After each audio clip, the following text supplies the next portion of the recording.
Isang napakaulang araw ngayon mga kahabi. Ingat din kayo kasi alam ko maraming baha na lugar.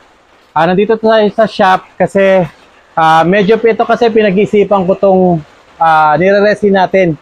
Ito yung isa sa pinakamahirap na part sa pagre-resin kasi nasa gilid. Gilid po. Papakita ko po sa inyo.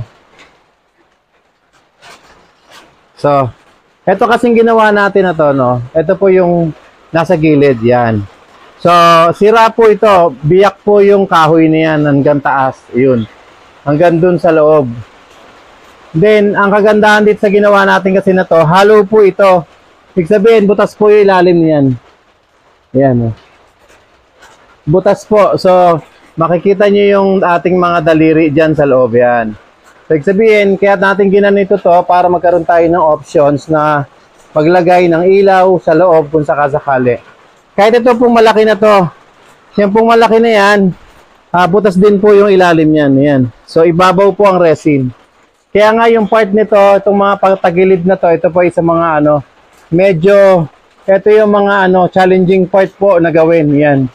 Kasi alam natin na ang resin po, self-leveling.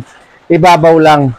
Kaya po yan, tinatsagaan natin para po maging maayos at maganda. Salamat po.